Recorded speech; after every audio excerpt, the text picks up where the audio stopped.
behind me. Your background. Yeah, we need.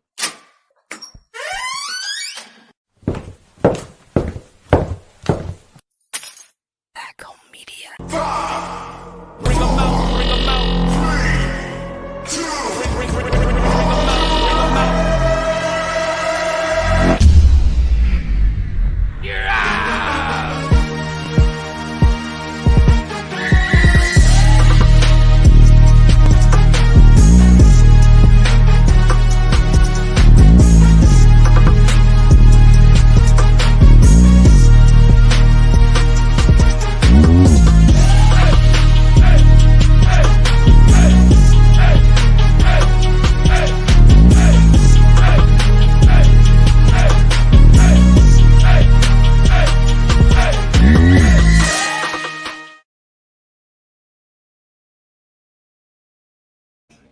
And we're back. That little last screen of the intro always sits there for a second. I'm like, how long is it? When do I start talking? There we go. I'm never prepared. Welcome to Easy Out Podcast. We're brought to you by Back Home Media tonight, part of Fat Kid Productions. Cape, how you doing tonight? I'm good. I'm still in Dayton, Ohio. I'm leaving to go back to Atlanta in the morning, but I'm good. Woo-hoo. Woo! Almost didn't join us for the show tonight. Yeah. I'm here, though. What's up? Our wonderful guest, Josh Brown, who will be joining us very shortly.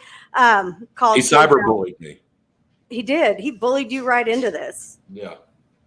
It's a good thing, though. Want to say hello to all of our guests joining us from Twitch, Periscope, Twitter, Facebook, YouTube, wherever you may be watching from. Welcome to the show tonight. My name is Sarah. With me, of course, is Cape. I already introed him. I will one day remember that I have to point the opposite direction because I pointed at the wall again. One of these days I'll get it right. Kate, we had a baseball legend leave us this week. The great Tom Seaver passed away. Tom's terrific. Yes. Greatest Nick ever. Yeah, I mean, it's sad. I mean, anytime a legend of any sport dies, it's sad, but especially a guy like that, I mean, within 3 seasons, took the Mets from complete ass to a World Series champion. So, and he played, I mean, that's back there when baseball was just ballsy and badass, and dudes were fighting and dipping and doing cocaine before baseball games. So, like, that era of baseball is always going to be awesome, that 80s baseball. So, of course, it's a sad deal, but we just wanted to take a minute and send condolences to his family, the Mets organization, everybody else. Very, very sad day for baseball. In better news, though, 0 positive COVID tests last week. I didn't see that. Passan tweeted it out, I want to say Friday. Okay. Like that. Said that there were 0 positive tests. I don't know if that's going to be true this week. We'll see. We'll see what happens there. That's excellent news. That would have to be the first week all season with 0 tests, right? Or yes, 0. I mean it's been really low. There's been a lot of 1-person, 2-person week tests, but this is the first week that it's been 0. I'm a little bit glitchy tonight, so that'll be fun to deal with. I just looked at the screen and was like, oh no, that's not good. But we'll make it through. We always do. Trial and error. So no positive COVID test. Good news for everybody in baseball. MLB's pretty well doing this right. And we have a COVID expert joining us tonight. This man knows a lot about a lot of things. Please welcome the great Josh Brown from the Knockahoma Nation podcast to the show. There he is. Hello? Hello. Howdy. Hey, cutie. What's up, boy? Hey. Hey, Sarah. Josh Cosby. Hello. How are you tonight? I'm good. I had to switch rooms. I'm in my wife's little office. It's kind of girly, so I was in my manly office, but it had lousy internet. But I'm here. Well, you live in the middle of nowhere. And I know. I live in the middle of nowhere. I got my Luke Jackson shirt on. We were almost twins. We were so close to being twins tonight. Yep. Cape's got his Georgia shirt on, I see. Yeah. I love it. I had like a bunch of new shirts that I was going to wear on the podcast, and then I packed to go out of town and left them all at home. Whoops. Yeah. So where are you at right now, Cape? Dayton, Ohio. Oh wow, Dayton, Ohio. Yeah, I've been there before. it sucks. There's a coffee shop there called, I think it's called Ghost Rider Coffee. It's really cool. Yeah. I'm leaving Well, in thanks, the I've been to morning to go back to Dayton. the great state of Georgia, though. So Right. Get away from them Yankees. yeah, you know it. Yeah. So first of all, I want to say out of the gate that you're super cute, and the only reason I didn't have you in my top 5 Braves cute podcaster list is because I don't classify this as a Braves podcast. So I just wanted to. I just want to let everybody know this is a baseball podcast, from my understanding. If this were a Brave, That would have to make me the number 1 cutest on your baseball podcaster list. I mean, you'd probably be number 2. You'd probably be number 2 for I can sure. tell. Yeah, you'd be number 2. And but you're. I mean, I've always thought you were super cute ever since I first saw you. So, yeah. Well, thanks for clearing things up, Josh. I appreciate it. Yeah, man. I'm glad you guys were able to work that out civilly. Right. I see past the tattoos and like the black and white, shirtless, like The hammer pick. The hammer pick. yeah, the hammer pick. Like I see past that. I mean, Cape's cute. So. He sees past your rough exterior. Mm-hmm. So, Josh, what are your thoughts? We finally got a week without a positive COVID test in MLB. What are you thinking? Well, I mean, if we don't test them, they're not going to know they got it. So. That's very true. That's very true. As long as we keep testing them, they're not going to know they got it. So it's good. It's good. It's good. I'm glad there are no. I'm reading the private chat. Kent said, "Looks good, Josh." So you guys can't see this, but these people have producers on the back end. It's crazy. There's people like talking on the back end. It's so crazy. What was I saying? What were you saying? So, yeah, I'm glad there's no 25-year-olds who are asymptomatic this week. Very excited. Yeah. I mean, we have had a couple with symptoms. I mean, our oldest Chapman supposedly had symptoms, but he was over there like working out. I didn't know. Insane. I didn't know he had it. Really? Yeah, we're gonna talk about him tonight, right? Oh yeah, we're gonna talk about him. Is he the closer for the Yankees? Yeah. Yeah, he throws hard, right? He's a hard He thrower. sure does. 101 miles an hour at somebody's skull. Yeah, he's almost as good as Luke Jackson, but I like him. I like him. He is no Luke Jackson. There is no one like Luke Jackson. That is correct. That's how we all feel over here. So let's see here. Trade deadline. We did nothing. Padres were insane, though. Padres went big. Mm-hmm. Nobody else really did, though. I don't really see a lot of big stuff happening. Josh, what are your thoughts on the trades? I'm super, super pissed that the Atlanta Braves, who are in first place during a 60-game season, 2 weeks before Cole Hamels comes back and Ozzie Albies returns. Did I mention they're in first place? They are in first place. So I was super pissed that they didn't go out and spend a bunch of money or make a bunch of big trades to make them in more first place in the standing. So I feel like Alex Anthopoulos doesn't care. I feel like he is the worst GM in the whole world, and I'm going to tweet about it anonymously. Until somebody listens to you? Until someone listens to me. That's how I feel. Yeah. Absolutely. You did like tweet about it. I did. I tweeted about it, about my disdain for that loser Canadian, Alex Anthopoulos, and his winning ways. I mean, how dare he be in first place and not make a bunch of moves? No, but seriously, I didn't really care. I didn't care. It's like, obviously, other than Max Fried and now Ian Anderson, but for the most part, Ian Anderson's kind of newish, right? But for the most part, other than Max Fried, the starting pitching's kind of sucked. But Hamels is coming back soon, which I think he'll be decent. I don't think he's going to be like amazing. And it's a 60-game season. You're in first place. And also, like, pitchers, if you learn about, like, not to get all nerdy, but, like, if you learn about, like, pitcher development and you follow the, effectively wild kind of thought leaders and the what's that those driveline baseball guys. Pitching is weird. Pitching is weird. Like, you go out and, like, make a big splash on a pitcher, the chances of that guy sustaining anything is just scary. And so, yeah, I mean, I don't really care if you're in first place and you don't make a bunch of moves to get a pitcher. I don't really care. Also about the deadline, all the Braves bloggers were crying about Ender.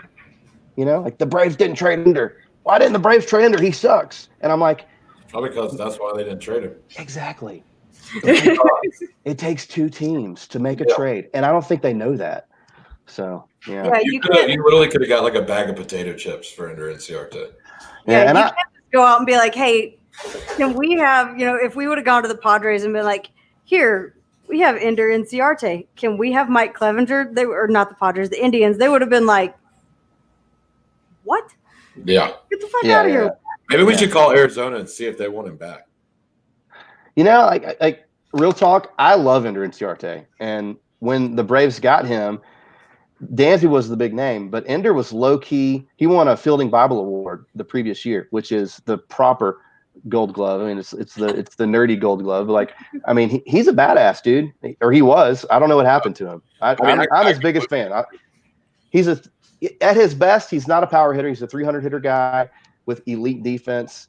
And when anytime a player for the most part struggles or has a bad year or a bad month, they typically have this baseline thing that never really changes.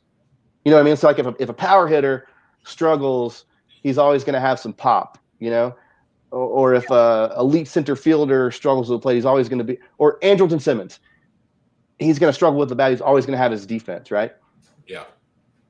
He doesn't even field a ball right now. It's really weird. So I don't know if there's something going on. Like, maybe he's got a girlfriend we don't know about. Maybe it's he's quarantining in the hotel room. Maybe he's lonely. Maybe it's spiritual. Maybe I don't know. But something's going on. Yeah, that's funny you say that. I had this conversation with someone last night, and I was like, dude, it honestly looks like Ender has the yips, and they just came out of nowhere. Like, yeah. Like you said, I mean, yeah, he would suck at the plate, but you could count on him to get those outs in the outfield. Now he looks like a fucking little league out there trying to field balls in center field. It's weird, man. It's weird. It's been a little embarrassing for Ender. I mean, I haven't completely given up hope on him. I just don't think that this is really his year. Or his what team. if it's like, if I'm Ender Inciarte and I've got a guy like Pache breathing down my neck, for lack of a better term, he's the guy. He's the next guy. I'm either A, going to work my ass off to get traded because I know I don't fit into the long-time story here in Atlanta. Mm-hmm. Or I'm going to be scared to death. It's funny you say that because the day they called him up, Ender went like 4 for 5 at the plate. The day they called Pache up. Yeah, that's amazing. I want to show these guys. That's funny. It's like, ooh, I like Ender. You don't need him yet. Even though he blocks everybody on Twitter, that was always weird. Apparently, he went through and unblocked all the people that he blocked. Did he really? I've never been blocked by Ender. We make fun of that, but honestly, I mean, you guys are on Braves Twitter. I would have restraining orders. Block some of those people. I'd have a restraining order out for Handle. Sorry, Handle, if you're watching, you're my buddy, but like, I'm honestly, you make a weird gif of me, like, laughing. I'm like, restraining order. I'm blocking half of Twitter. Yeah. No, yeah. If I played for a team that had psychopaths as their fans like the Braves do, I'd probably block half of them. I would block myself if I was a Braves player. I would block Braves Cape. Braves Twitter is one of the more extreme groups. So I think, of course, I love my Braves Twitter people, but I believe if I were on the Braves, I would probably have half of them blocked too. I'm surprised Dansby Swanson hasn't blocked me by now. Like, yeah, I don't know how that's happened. Okay, so we talked about the Braves doing nothing. Cape, you mentioned the Padres going to town. Yeah, of they the went trade ape shit. deadline. How far do you think they're going with this year? Second place in the NL West because they still are in the same division as the Dodgers. So Do we think they get any further? Josh, what do you think? Wait, what was the question? Sorry, I was retweeting y'all's tweet. Sorry, what? I had to take a drink. Sorry. The Padres, how far do we think they're going to get with all these big moves that they made? With the ladies, not very far. In baseball, probably relatively far, but baseball's weird, and this expanded playoff shit. Yep. Like the Rockies could win the World Series. Like maybe. I mean, that sounds crazy, but If maybe. they Maybe. can pick it up a little bit, right now they're not even in position to make the playoffs as like the 7 or 8 spot. I thought they were. I thought Freddie Stubble tweeted that they were. I believe everything that guy tweets. Did he lie to me? He might have. I don't know. I'll have to check. We'll check here in a little bit and see Wow. where everybody's at. I do this little if the playoffs started today thing kind of towards the end. Kansas City made a little bit of a deal there. What else do we have? What they do? They still playing baseball? They still got Billy Butler? They do. They play baseball in Kansas City. Not very well, but they play baseball in Kansas City. Everybody's got like that AL team they love, Mm-hmm. Their little side hustle. I've always liked the Orioles just because Camden Yards is cool, but I also have a soft spot for Kansas City because there's an Atlanta connection there, kind of sort of with the Sherholzes and stuff. Yeah. And Buck Bucks. Yeah, I'm an Angels guy. That's my American League team. Oh, interesting. Like Just because I'm a Mike Trout guy. I've heard of Mike Trout. I've heard of that guy. He doesn't hit as well as Markakis in the 2-hole. If you do the splits, I let Markakis hit me. Never mind. Oh. he's pretty good. Mike Trout's pretty good. There's this guy that pitched for the Red Sox for a little bit by the name of Pat Light. Don't know if you've ever heard of him. If you haven't, you should look him up. Did you say Pat Light? Pat Light. Okay. You should look him up. Okay. He struck Mike Trout out one time. Wow. I would just retire baseball right there. Doesn't Mike Trout strike out a lot though? I really don't know. I think he's a high strikeout guy. Speaking of strikeouts, What a loser. Markakis never strikes out. What? We have breaking news. Speaking of strikeouts, Oh, what's the breaking news? Kershaw just reached 2,500 strikeouts. There you go. Yeah. Ugh. He's so boring. I mean, his name's Clayton. What do you expect? Right? Yes. Clayton Kershaw is the epitome of what I hate about current culture sports guys. Okay? Yeah. They're too nice. Okay? They're polite. They want to thank the Lord after the game, even though that's probably a good thing. But I like my pick to be a complete asshole. That's just my personal brand. You know what I mean? Like Clayton Kershaw, like just the name that he's either going to be a Major League Baseball pitcher or he's going to sell me a used car. Like that's all you can do. Yeah. Yeah, I'm with you though. I miss 80s baseball when pitchers were. I said this in the intro. When pitchers were doing cocaine before they go out on the mound, and then they would beat the shit out of you if you looked at them the wrong way. Yeah, exactly. Yes. What's wrong with some cocaine and some fights? Nothing. I was a psychopath on the mound. That's what I want. Yes. Those days are gone. Yes. Those days are gone. I don't know. We got a few kind of oddball pitchers out there now. Yeah, but then they get fined for making a face, and we're going to talk about that in just a minute. We're definitely going to talk about that here in a minute. You got guys like Bowers out there doing the Conor McGregor strut and fake chugging beers after striking people out. And then you've got sorry, that was my dryer. You've got your Mike Clevengers, a little bit, you've got a few guys that are a little quirky and a little bit scary. But Zach Greinke's out there calling his own pitches. That would terrify me. You guys think Zach Greinke has there's something wrong with him? Dude, I don't know, but yes. Yeah, me too. Yeah. There's something. He is fucking out there. So yeah, I saw him in Atlanta when he played for the Royals. They were in town, interleague play game. I think 2010. Troy Gloss hit a walk-off bomb. Yeah. You were speaking of like psychopaths on the mound and stuff. I don't know if you watch Bauer's Bites, but the one they released today was him, Archie Bradley, and Amir Garrett. Oh, As Amir Garrett telling the story of like what he told his coach. So he's like, "Here, you need to take this baseball because I'm going over there to beat the shit out of those guys." And like that's when he ran off to the dugout and threw that haymaker at that dude. But it's him in his own words telling the story. I watched it pretty much right before we started this, so it's pretty good. Bauer's Bites is really good. I'm gonna have to watch that one. Yeah, Bauer's Bites, is it part of his like YouTube channel? Yeah, it's, the Watch Momentum. Yeah. Okay, I've been watching his vlog. Yeah. Yeah, his daily COVID vlog. He's an interesting cat. I like Trevor Bauer. Mm-hmm. Yeah. Very good at marketing. Very good. Yeah. Definitely building a brand there. Amir Garrett is probably that is my favorite baseball. Well, outside of Nolan Ryan, Robin Ventura, Amir Garrett versus the Pirates is my favorite baseball fight. Well, he said he his coach, so their manager got thrown out of the game for arguing balls and strikes in that game. Then their bench coach got thrown out of the game. So it's like their outfield coach was managing the club, and he came out there and take him out of the game. He's like, "Hey, we're going to take you out. We're just going to put a fielder in to pitch the rest of the game." He's like, "Dude, you're taking me, a pitcher, out to let a fielder come in and pitch?" And they're like, "Yeah." He's like, "All right, cool. Take this baseball. I'm going to beat the shit out of those guys." I mean, he's a psychopath. It's awesome. It's great. I'm a big fan of that in my pitchers. So I just switched windows. I was clicking on another tab and I got a notification that says, "You're in the show. Everyone can see and hear you." Sorry. They can see you now. So we're talking about psychopaths.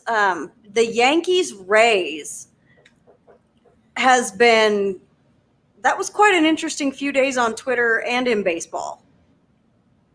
I don't know. I didn't even know the Rays had fans until like 2 days ago. So I had no idea. I went to a Rays game once. Have you guys ever been down there? I haven't. No. Yeah, it's sad. Well, first of all, is it as dark in there in person as it looks like it is on TV? Yeah. So remember when you were a kid or in high school or whatever? Like remember gym lights? Remember when you turn on the gym lights? Yeah. And it was this. Is it fluorescent? The fluorescent lights? Is that what it is? Yeah, I think so. That's what it was like. Now, granted, I was in college. This was like 2004, 2005. They had Johnny Gomes. Like I went to this game. They were playing the White Sox, and Johnny Gomes was like their Chipper Jones at the time. Johnny Gomes was like the man in Tampa Bay, and the lighting was terrible. Yeah. I have not. I mean, of course, it's on my list, but I have never made it to Tampa Bay for a game. Ooh, we've got Jesse Parker over here says typical millennial Josh gets his info off of Twitter. Wow. Unreal. Jesse Parker. He's the guy in New Mexico. Yeah. Yep. Matt says, was John Rocker on coke? No, John Rocker was just literally. That man was just crazy. Yeah. Yeah, he was. I don't think he was on anything but steroids. Gerb says the Trop is awful. It looks like a stadium was being built and they ran out of money. Yeah, Gerb lives in Tampa too. So. Yeah, well, so the Trop is actually not even in Tampa. It's 45 minutes south of Tampa in St. Pete. What? Okay, yeah. It would be like going to. It would be like if the Braves played in like Dahlonega. I was going to say Cobb County, but. Well, yeah, I mean, Cobb. It's like, yeah, their current location is actually kind of close to Atlanta, but like, yeah. It would be like That's part about. Sorry, go ahead. Yeah, I didn't. What were you saying? The best part about, everyone got pissed. They're like, oh, it's not in the city limits of Atlanta anymore. And the city voted to annex that whole area into the city limits of Atlanta now. So nobody can say it's not in Atlanta. I don't think really. I don't think Oh, yeah. The Battery and the stadium, everything has an Atlanta address. It's in the city limits. I just remember like the AJ. I learned so much about politics. Hang on, my wife's Google speaker just went off.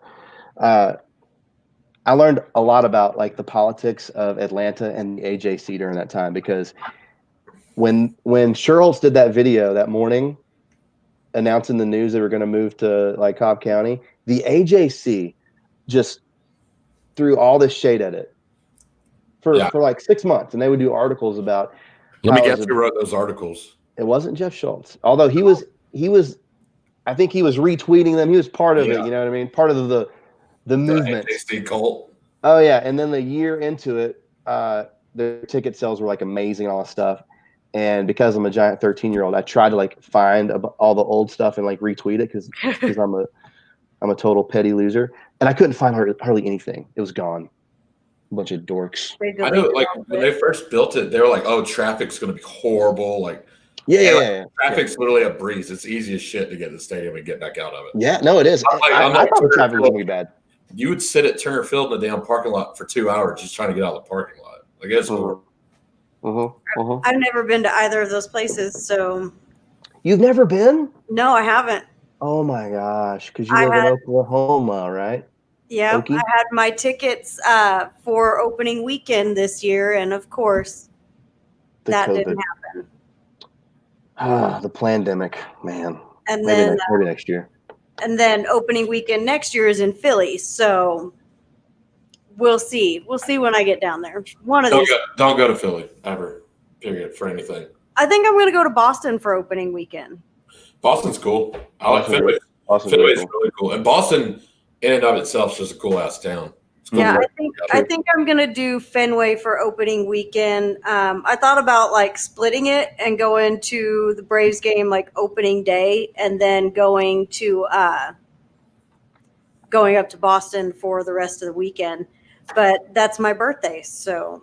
Let me give you a piece of advice: don't go to Philly by yourself to go to a game, and don't wear Braves gear at the game. Oh yeah. Because they will fucking throw beer and nachos at you like they did me. Will they really? And then you'll be eternally pissed, and you can't do anything because what am I supposed to do in a section with 400 fucking Phillies fans in it? So, yeah, sucked. Yeah, that was opening day last year. I feel like, yeah, I could get away with going to a Phillies game in Philly wearing some Brave stuff, but I don't think Cape could, because I could. It's all about attitude. I could go and kind of like, play the intellectual just observer part. Cape goes and is like, I'm gonna fucking throw down with these motherfuckers. Yeah. God damn, where's my butt heavy? Dude, you're gonna be in jail. Shit, what am I gonna do? Swing on this dude that just threw beer at me? No, 400 dumbasses from Philly are gonna beat the shit out of me. So yeah, you're going to jail if you. It was cool. I walked off. They've got like a home run porch area like out in center field, and I walked out there, and this kid walked up to me. He's like my age, around 30. But he was like, "Hey, man, are you here by yourself?" I was like, "Yeah." And he was like, "You have like a seat and everything?" I'm like, "Yeah," but they were like throwing beer and shit at me and nachos, so I left. He was like, "Nah, fuck no, dude." He's like, "You stand here and drink beer with us the rest of the day. We won't let anybody fuck with you." I'm like, "All right, cool. Well, at least I found you." So that's funny. I think Alma was saying if I go to Philly, she'll meet me up there, so that'd be fun. Yeah, that'd be a good time. So we got way sidetracked, which is fine. This Rays Yankees thing that was going on. What was happening? I don't know what's going on. Okay, so they were like fighting big time during the series. Kevin Cash like put out a pretty, I don't know. I mean, it wasn't an outright threat, but he said to let the Yankees know that he has a stable full of people that can throw 98. Oh wait, Kevin Cash said that? Yeah. Yeah. Who's Kevin Cash again? The Rays manager. He's the Rays manager. Oh, okay. Yeah. So that's kind of badass. Well, he said it. Yeah, he said it in that. response to Aroldis Chapman throwing 101 at a dude's head. Like, and when I say at his head, I mean he missed his head by half an inch. Yeah, like this far. Was that the video that Trevor Poof tweeted today? I saw that. A lot of people have been tweeting that video. Yeah, I know. I don't know if I didn't see Trevor Plouffe tweet it, but I did see. I know Karavis tweeted it. I think that's the one. That's the one I saw today. Okay. And you said something earlier about how you get fined and suspended for making a pouty face. Right. Aroldis Chapman throws 101 at a guy's head very intentionally and gets 3 games. Joe Kelly throws about 2 feet over Alex Bregman's head and almost hits Carlos Correa, makes a pouty face at him and gets 8 games. In what world is that right? A world where Rob Manfred's the commissioner of baseball. The year 2020. We're under attack. So sad. And, and they said that part of Joe Kelly's was his history of throwing at people, but Chapman has a history of throwing at people too, and they still didn't do squat to him. Yeah, So- I mean, a 101 to the fucking temple will fuck you up. Like, Oh, that can yeah. hurt you bad. Yeah, I mean, I could kill helmet on you. or not, you're Yeah. getting hurt. Yeah. Yeah. Inky says Joshua Brown is an unfollower. I still love you unconditionally. Who said that? Inky. Inky. Oh, Inky? Yeah. Is it the guy that says I love you all the time to people? Yeah, it's the ghost. He posted a selfie though one day with he had his mask on. Yeah. Because for a minute I thought Inky might be JT, but then he posted that selfie, and I was like, nope, that's not JT. But I do think that JT's got a burner account. I think I know which one it is. There's no way. You're talking about your JT? Yeah, my JT. Yeah. There's no way JT's not on Twitter. Exactly. Yeah. Like, he has to have a burner account. He's there somewhere. He's got a burner account. I think I know which one it is. Oh. If I told y'all my burner account, no one would believe me. Nothing would you surprise. You're Jeff Schultz, aren't you? Yeah, you're Jeff Schultz. Y'all wouldn't believe me. Somebody said. Somebody in chat said Busch Stadium's a great place to watch a game. Get out of here. He's a Cardinals fan, so. Bunch of losers. We've got Go Cubs Go, stupid backdrop cape. Only good thing about going to Philly for me was the tailgating and seeing the Braves. Wendy's got Fenway and Boston on her bucket list. Oh, that's Matt that says Busch Stadium is a great place to watch a game. Also enjoyed Minute Maid. I like Minute Maid, but I'm more of a Simply guy. Like, because Simply I prefer Like chocolate Simply cans. lemonade. Yeah, but Simply has like the peach lemonade and the lemon lime lemonade. Yeah, Minute Maid's more just and, flavored water. agreed. Minute Maid's That's how I bullshit. feel about it. I agree. Yeah, Simply's where it's at. So, yeah. Gerb says Wash and I will be wearing Braves gear at opening day next year. Oh, that's right. Yeah, I would definitely go to Philly with Garrett and Wash. I'll just put that out there. So That'd be fun. See, my birthday. I'm telling you. Rolling Thunder 91 says fuck Busch Stadium. Not a fan over there. Okay. Well, They're okay, the worst fan base in all of sports. In all of sports. I think we've got one Cardinals fan in here right now. Oh yeah, that's the guy that. Yeah, I think Skeeter or Skeety. Yep. yeah, that's him. Skeeter. Oh, That'd be him. So my favorite part of this whole thing, though, was the social media back and forth. Like every time the Rays would hit a home run, they would tweet out the video with LOL. And then the Yankees would do the same, and they'd tweet out another LOL video. And the Rays' response at the end, oh my God. I mean, they have one of the most elite social media accounts I've ever seen. Really? I haven't seen it. Okay. They were trolling the shit out of the Yankees, and it was a beautiful thing. I loved every minute of it. It's not really I gotta hard check to it out. tell the Yankees. I know, especially right now, it's not, but it was just a lot of fun. I mean, with that. They let a rookie make his debut against them and throw 6 no-hit innings. So, Not a good time to be the Yankees. Oh wow.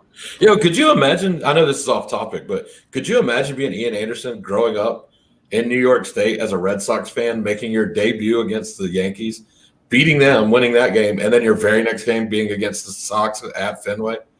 Yeah, my ego would be Oh, bro. the size of Montana. Like if I get retweeted by Jeff Schultz, I'm unbearable for like a day. So if I beat the Red Sox, like I am, there's a reason why the Lord hasn't blessed me with any kind of athletic ability, because I would be just the worst person in the world. I'd be the worst. Like I wouldn't even give anybody the time of day. Yeah, I'd be the worst. Yeah. I mean, I would have a good time with it. I mean, I can't imagine. Like, you could see him. He was having a really good time out there. And I think that was probably the best part to me. Like, Ian Anderson was just out there having fun. I knew he was from New York. I didn't realize he grew up a Red Sox fan. So that's pretty cool. You didn't hear Chip Carey say that every time during those games? I probably had the TV on low. See, here's something you don't know about Josh. Josh does not watch Braves game. He just looks at fan graphs after the game and then talks about them. So I don't watch a lot of the games. And the only Honestly, reason I know this is because I listen to Knockahoma Nation and I've heard him say it 100 times. So yeah, my wife watches more games than me. True story. Yeah, Your wife, I love your wife is great. yeah, she's a saint. that's like Brittany. Brittany's just really like getting into baseball big time last season and this season. Mhm. And she texted me tonight. She's like, "Why the fuck isn't the Braves game on?" I'm like, "Well, they're not playing tonight, baby." Dude, Nikki talks like that too. Nikki Yeah. Nikki swears. She's a terrible person. She like needs the Lord, but she swears, and she's like, she's like a grumpy old man. She's like, why the crap did Snicker pull so and so? And how are they going to learn? How are they going to learn? You know?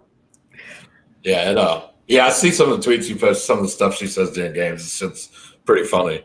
Yeah, she's hilarious, man. Yeah, she So- knows her stuff though. So since you don't watch the games, then you didn't see the historical performances by the Braves over the last couple nights. I saw part of it. I've got the game on, and then like I'll be reading, or something, and then I'll check in and check out. I just have a very short attention span.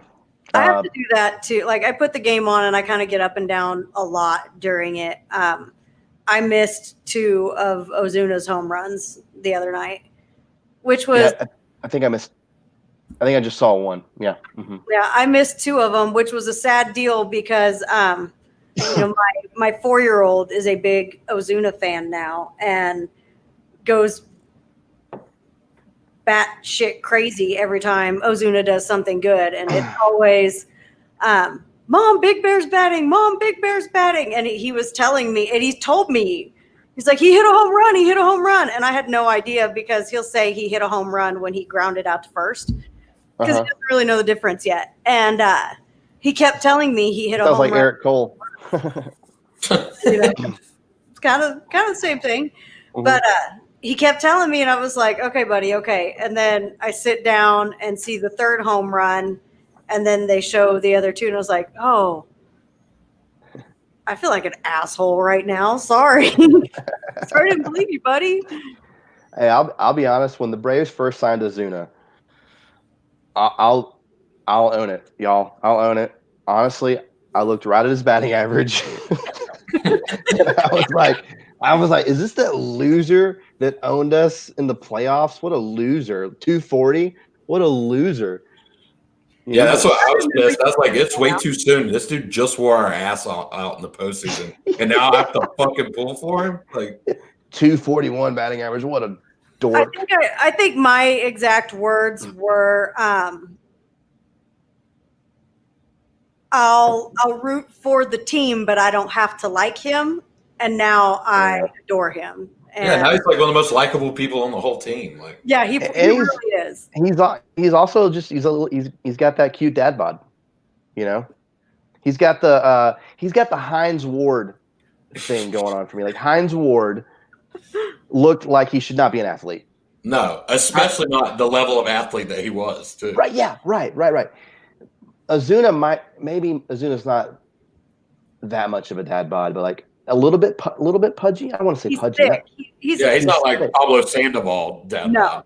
Yeah, right. But he looks like Marshall Falk. Remember Marshall Falk? Yeah. Dad bod. He looks like the guy you'd see on the beach that's like kind of fat, but you're like, dude, that dude could beat the shit out of me. Yeah. But, like he's kind of out of shape. Exactly. Yeah. Right. That's kind of like yet Ken Hendrick. Here he is, giant dip in, and I think my favorite thing about him is his crazy eyes and the way he gets himself like all hyped up before he does something. I'm just like, oh. And he's one of the only Latin players I can remember that has a straight up hog nut in his mouth the whole game. Like, oh my I god. don't know many Latin players that dip. No, Like, that's funny you said that. Me and my brother were texting about that because it's for the most part it seems to be like a white thing. Yeah. For like the a most white part. Southern thing, like guys that grew up in the South playing baseball dip. Yeah. Like, and he doesn't just have a dip in, like he puts half the fucking can in before. Oh, like that thing is. Did you see there's a Twitter account now called Ozuna's Fat Chaw? No, that's awesome. Of course there is. Braves Ian Twitter. Anderson's flute followed me the other day. Oh, I was like, Lord Almighty. Inky says Josh's ego isn't already bigger than Montana. That's unbelievable. I love you. Yeah. I deserve that.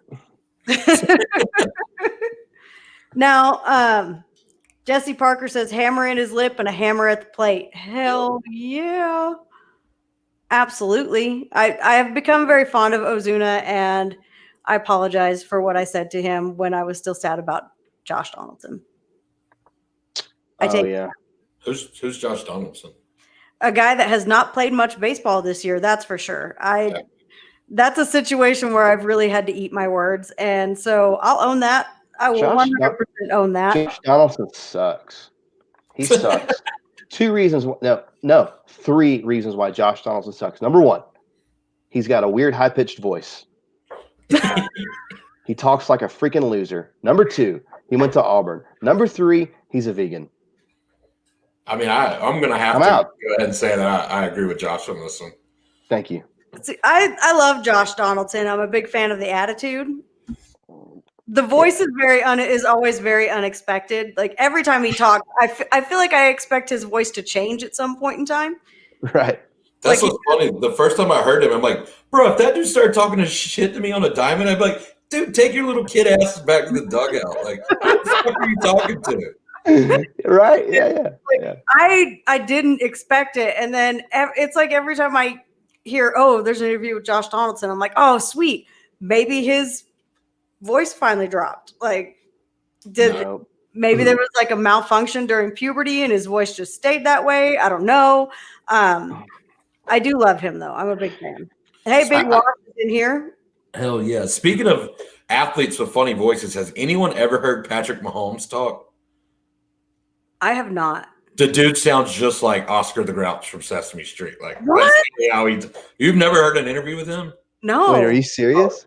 I swear to God, he's like, that's like how he talks. Like, it's ridiculous. Like the first time when he first came in the league, I like watched this interview and he started talking. I'm like, that can't fucking be real. Like, there's no way he talks like that.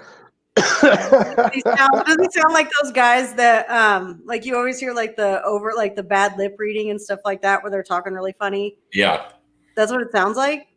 Yeah, it doesn't sound like you're like that dude should be doing cartoons. Like that should be a cartoon voice, not. Are you serious? Not the voice of an MVP quarterback in the NFL. Hey, can we get a clip of Patrick Mahomes? I've got to hear it. Like I have to. Hold on. I'll send them a good clip. Yeah, send the guys something so we can hear that because now I've got to. We've got big facts. He does more like Kermit to me. Mahomes is a Muppet. Mike Bibby was the same way. Yo, Mike Bibby did have a funny voice. I think I don't know. There's a lot of guys that I hear them talk and I'm like. Eric Young Sr. sounds just like Kevin Hart. Really? They have the exact same voice. Oh, that'd be great. Can you imagine that? Like, hearing him tell you to hold up at first? Yeah. Run, Freddie, run. Have the same voice. That'd be fun. I'll keep chit-chatting. I'm trying to find Joe a video. Okay. We'll keep talking about it. So who else? Like who else is there that has kind of weird you know whose voice annoys me more than anything in the universe? That's Alex Rodriguez. I mean, top 2 weirdest voices of all time. Tony Gwynn. Yes. Yeah. And Dave Stewart. Dave Stewart has a weird voice. Kind of a high, soft voice. Yeah. I just sent the guys a video. So this was when he was on Jimmy Fallon. Yeah, I have to hear Tony Gwynn sounded like if there's like a white voice spectrum, and on one end of the white voice you have like Mr. Rogers, and then on the other end you have like Eminem. like Tony Gwynn is like he's like whiter than Mr. Rogers. He's like Tony Gwynn is the man. Though. That's true. Oh yeah, I would agree. My hero growing up. I remember hearing Tony Gwynn talk and being like, "Who's this? Like, what's happening?" Yeah, talks like this, kind of a. Yeah, just really love baseball, guys. Yeah. Yeah, that's it right there. You nailed it. The fact that you just put someone further on the white spectrum than Mr. Rogers, like you can't be whiter than Mr. Rogers. Like, that's the whitest man that's ever lived. I guess so. I don't know. I mean, I would say like the whitest guy ever. Mr. Rogers, probably, I guess. I don't know. Mr. Bean. Who else is super white? Mr. Bean. Mr. Rogers, Jerry Seinfeld. He's pretty white. Well, Yeah. did you Yeah. do it? Yeah. Yeah. Tony Gwynn. Tony Tony Gwynn's not cool to the stat nerds these days though, because he didn't have her power. Bro, he's like the best hitter that's ever lived outside of Ted Williams, though. Oh yeah, but there's a lot of people experts on Twitter that will tell you, Cape, that you don't know what you're talking about. Yeah. I'll tell him right. It's all We've about got the that war. Mahomes video ready, so I want to hear this. Let's listen to Patrick Mahomes. Oh, thank you. Look at that. That is awesome. I've done it in practice. I thought he was just jumping in the stands and he grabbed the camera. I was like, Patrick, congratulations on all your success. Be used anytime soon. I'll just say that. I've great kind of chemistry with. Wow. Okay. You weren't kidding, man. No, dude. Like, it's ridiculous. Like, Wow. Okay. So this whole his girlfriend is one of the more annoying personalities I have ever seen. Like putting themselves out there on social media, and this makes a lot more sense now. Like I get it. do you see what I'm saying? When I saw that first interview, I was like, "There's no fucking way that's real. He can't sound like that." Like, Yeah. That's crazy. Kent's backstage dying inside right now.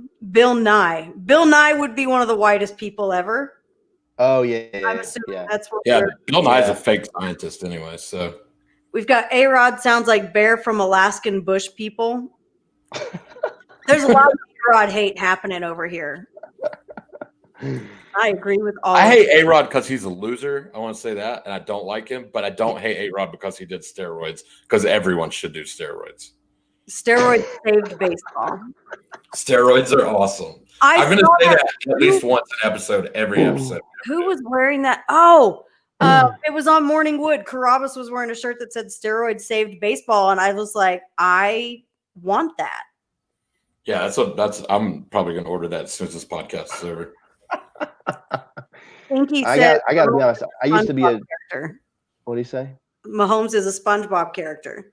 I've still never seen SpongeBob. Really?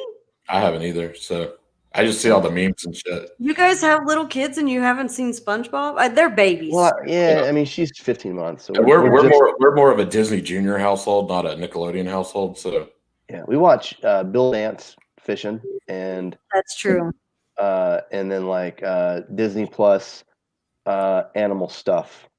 Yo, have y'all watched that little Madagascar cartoon on Netflix? Oh, bits and pieces. That's good. Yeah, really? I've seen bits and pieces of it. How old's your kiddo, Kate? She actually, what's today's date? She'll be 8 months in 2 days. Nice.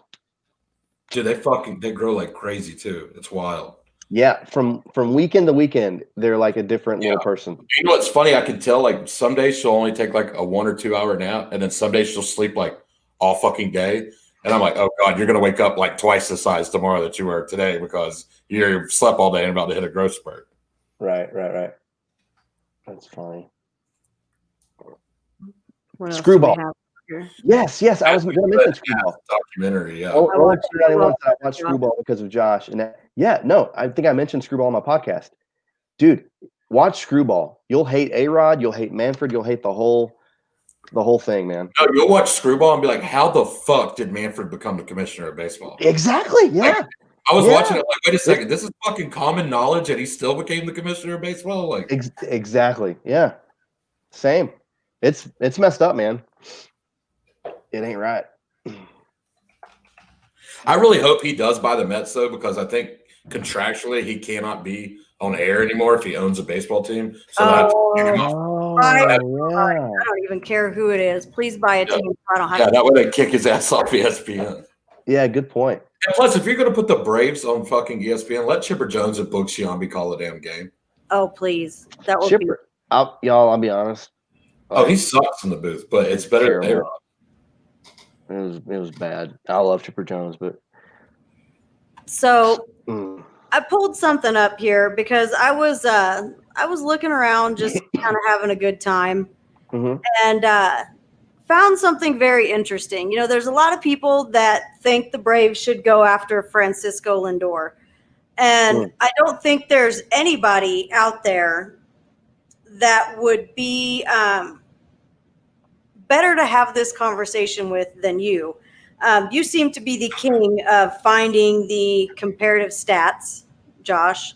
While I was looking around, I noticed that our very own Dansby Swanson of the Atlanta Braves, the man with the great head of hair, is almost tied statistically with Lindor in every way, shape, or form, if not tied, superior in most categories. So, Which one of them has a better BOFA? see, that's where I was pulling that up, looking for the BOFA. Yeah, you got to dig deep in the BOFA. You have to have a baseball reference. Gotta go insider really far for that. I know. BOFA. Dansby doesn't have a high BOFA. I'm just being honest. Like, he doesn't have the highest BOFA I've ever seen, but I like him. No. The cornrows. I know one of your favorite stats, WRC plus. There's 1 point difference between the two of them. Dansby is 114, Lindor is 115.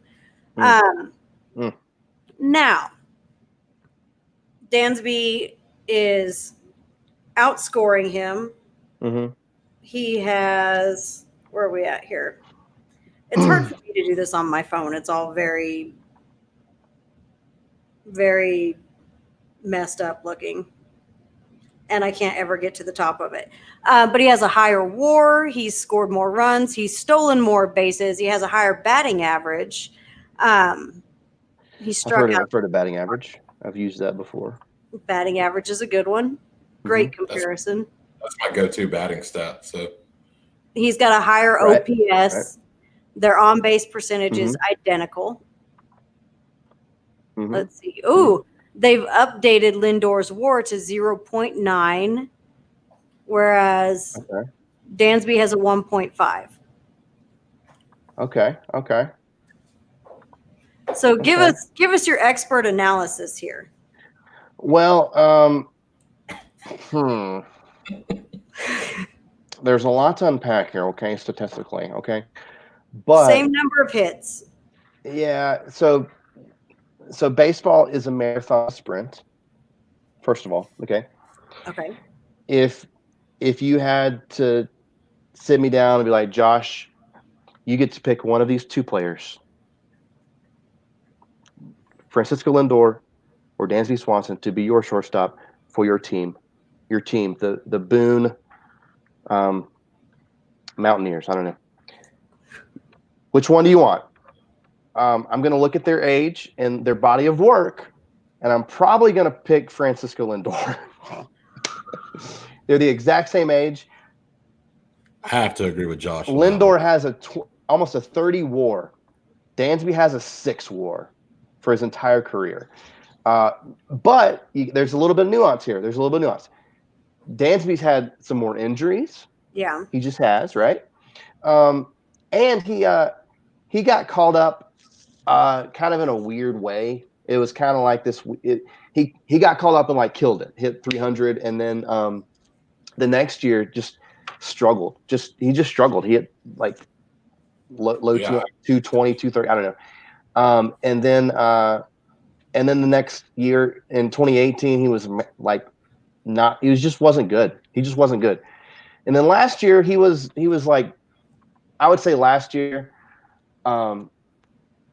he was decent. But I will say this, Dansby has a weird profile because if you look at Dansby's splits, I don't know about this year, but I know last year and I think the year before, 7th inning on, like Barry Bonds. Yeah.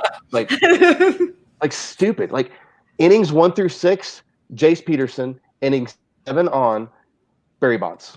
Yeah. I don't know. And so Dansby and your talking chops of the world will tell you that clutch isn't a thing, but it is a thing. And for whatever weird reason, games when it matters, and I haven't looked at like his runners and scoring position this year. I have no idea. But I think historically, like he's a badass, like clutch wise.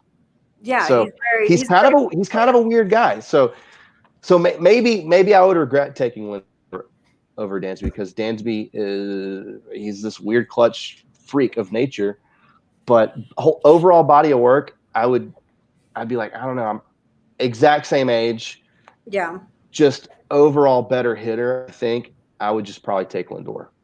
See, that's always been the argument is we haven't had Brave, a healthy year of Dansby.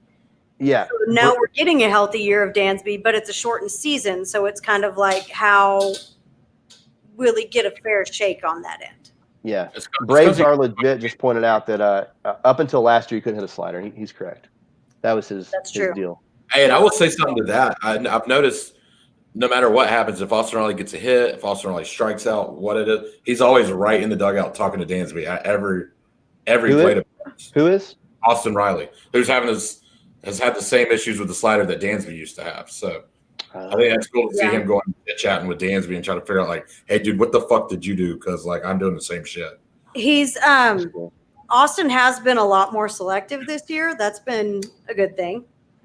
I do think that it's funny when you look at Dansby's batting profile minus 2017, 2018. If you look at kind of the hitter he is right now and kind of last year, if you take the better parts of his offensive profile, okay, in so many ways, he's almost the exact same hitter as Nock Markakis out of Young Harris.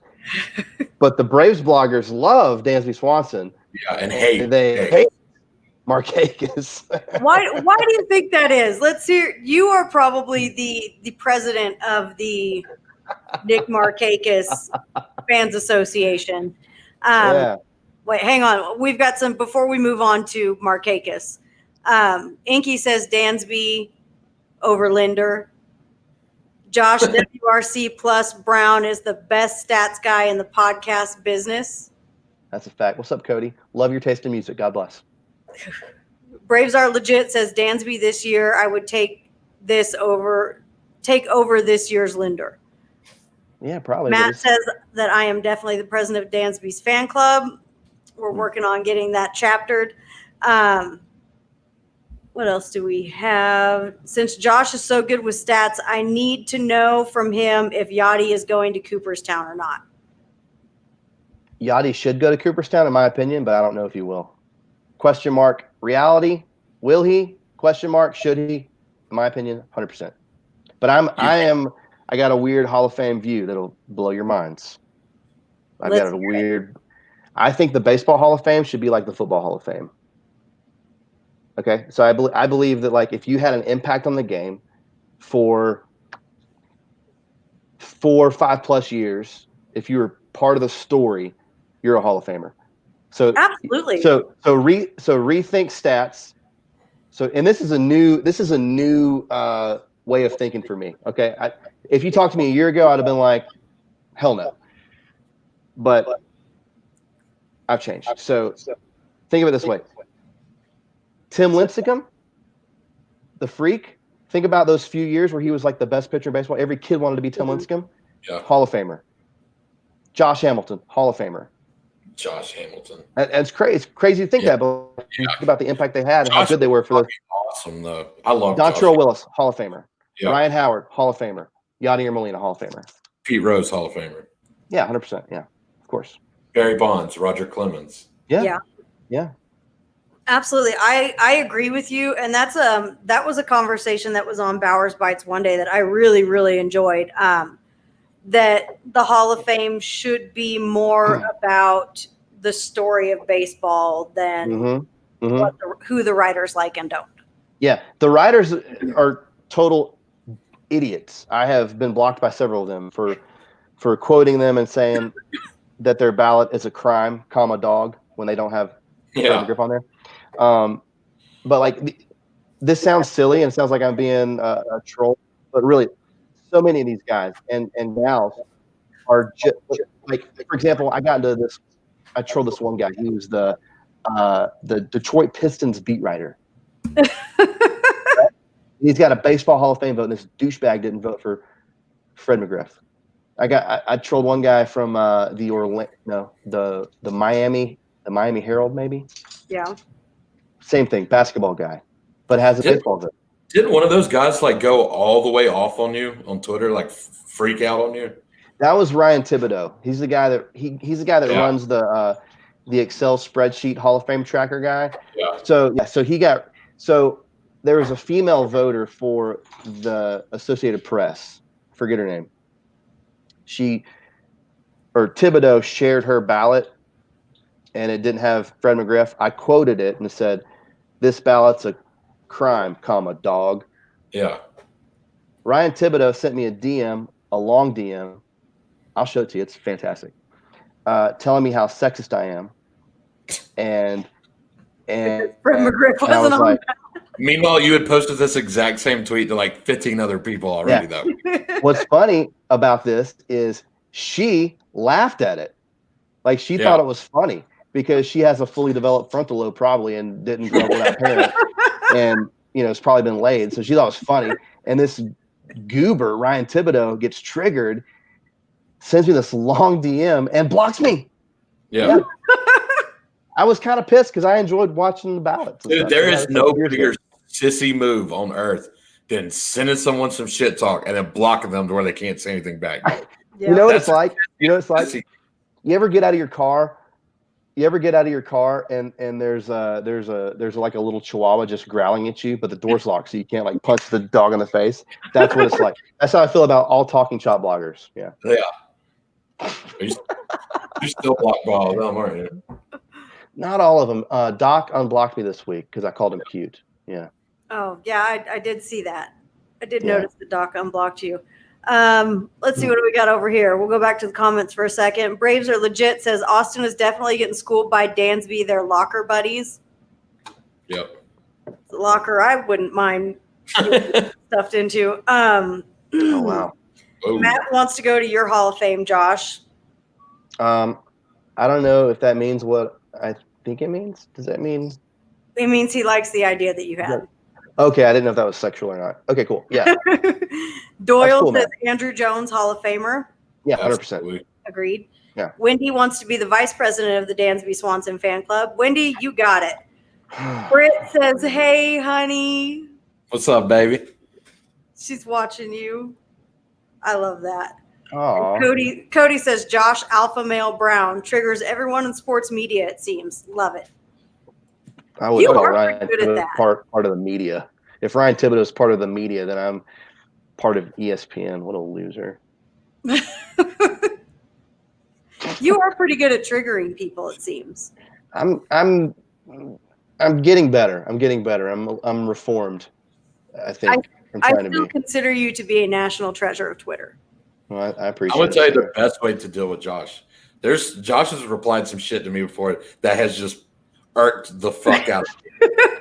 And the number one way to deal with it is just fucking ignore it. Just don't even say anything back to him. And in 5 minutes, he'll forget that he fucking said it. It's true. Yeah. I'm like a 5-year-old, basically. And then like 2 days later, he'll reply and be like, I love you so much. Like, I love you for being able to handle it. It's true. Josh, what is your favorite Twitter war you have ever been in? Ooh, Twitter war. You seem to get into it with a lot of people. So which one has been your favorite? Well, like I said, I think those days are behind me now. I'm reformed and I'm changing my ways. I've been reading my Bible. But I would say probably last fall when I went to war with the entire state of Missouri for 2 days.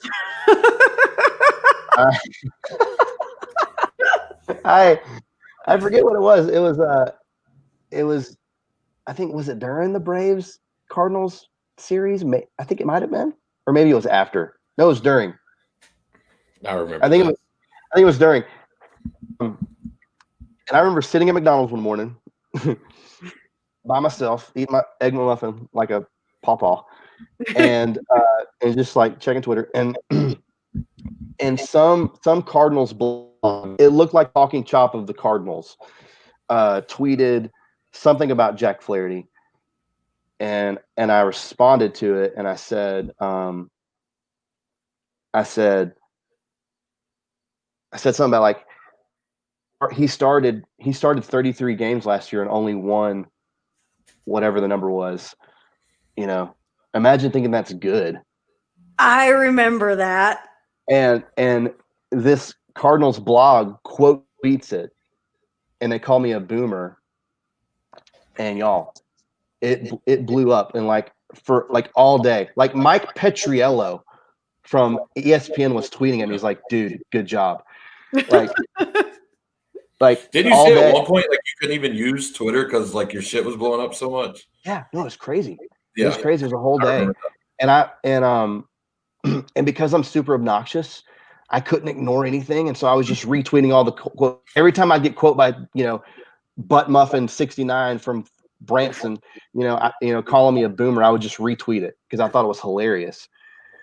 Now, That wasn't was a lot of fun. the time that the Charlie Culberson has a better ERA than everybody on the planet thing started? Yeah. And then so it started with that blog, and then a bunch of fans started like quote tweeting it, and then and so I got the blog, I got the fans, and then a couple like St. Louis radio guys got it, and I forget which one it was. Some blue checkmark radio guy quotes it, calling me an idiot or something, and I replied to him and said, "Dude, Charlie Culberson literally has a better ERA than Jack Flaherty. Log off," or something like that. And he was like, "Dude, you're such an idiot." I'm like, "Dude, I have a podcast. I have 18 patrons, and I drive a 2010. You loser."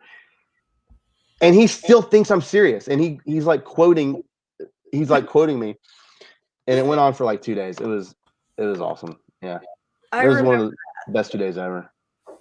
Yeah, that's when I realized like Cardinals fans are seriously the dumbest people like in the world. They're so dumb.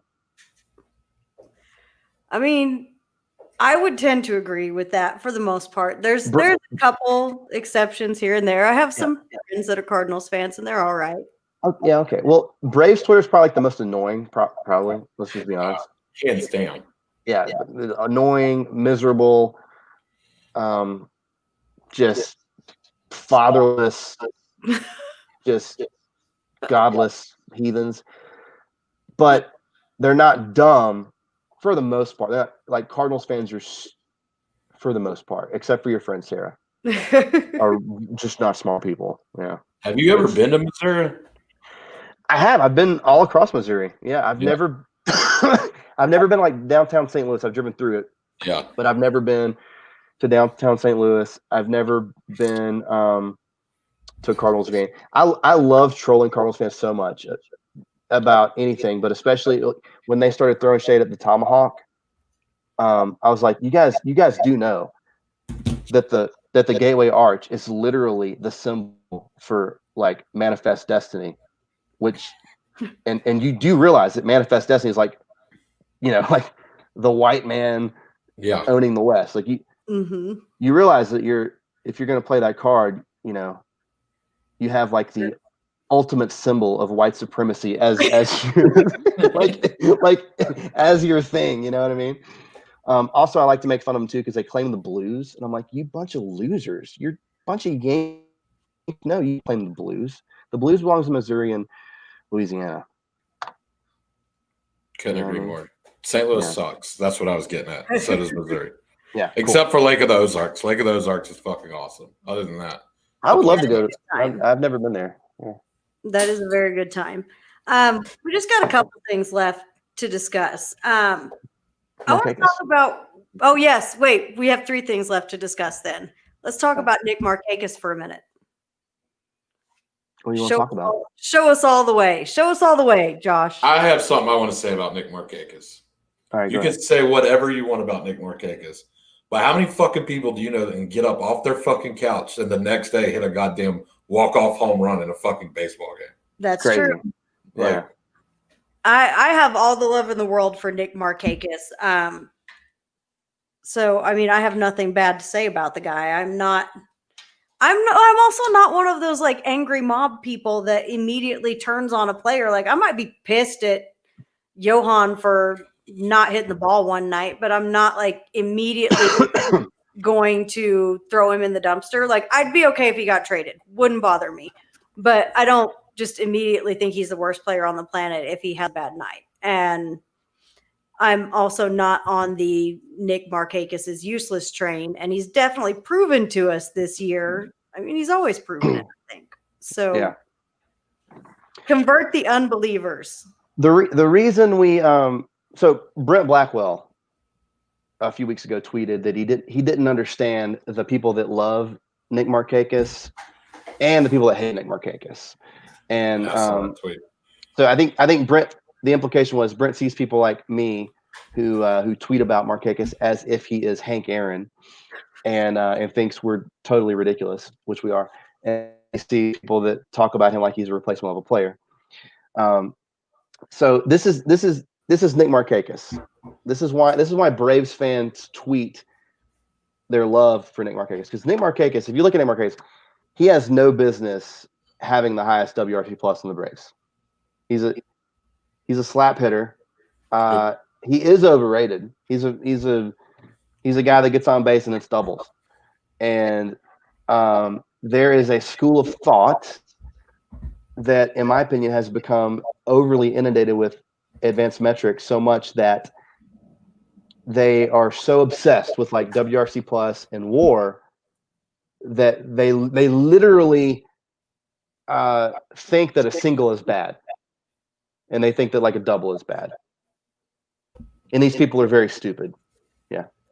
These people also don't watch baseball games. They just look at fan graphs and write articles about it. We have real Tyler Moody who says, watching from Young Harris, Markakis, the man, the myth, the legend out of Young Harris College. Nice. What? There you go. That's amazing. That's amazing. Awesome. What are the odds? Yeah, the Markakis thing. So I don't think you guys were around. So 2016. So I came to Braves Twitter in an honest fashion, oddly enough. I didn't used to be a troll and an obnoxious idiot. I tried to be like a baseball writer and stuff, and I wrote for the Rome News Tribune, and I would cover Rome Braves games, and then I was a Braves blogger for Tomahawk Take. And I wrote this article about Markakis being better than Hayward, because Hayward had just left. They brought Markakis in, and I saw people were kind of upset about it. And this is before I saw what was really going on. And so I wrote this article, and the title was literally Nock Markakis is a better baseball player than Jason Hayward. And I tweeted it. And this is like before I knew. And y'all, you would have thought I tweeted like this article championing like dead babies or something. Like you would have thought like people just lost their minds and called me everything but a child of God. They were like cussing at me, and it was crazy. And I was like, this is amazing. What do I have here?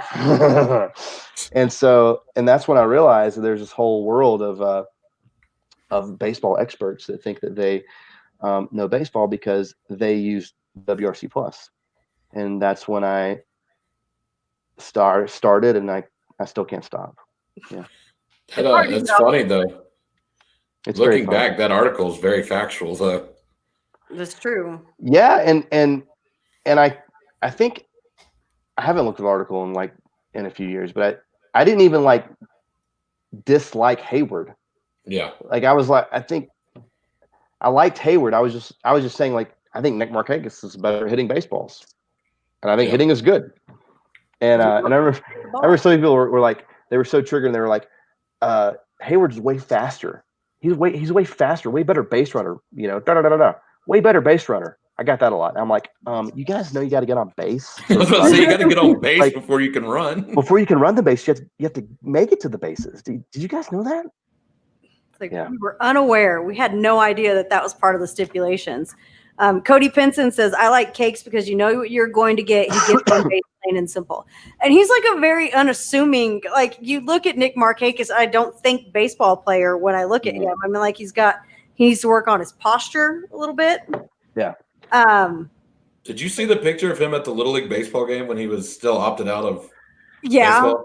He's in So like I a got- black wife beater and camo swimming trunks and like flip flops. Like, So I got the guy that took that sent that to me. He's got like 12 followers, and Yeah. I guess he listens to Knockahoma Nation. He sent that to me, and he's like, so my kid just saw Markakis at his game, and he told me he's opting back in, and Oh, that's right. He's like- You did break that.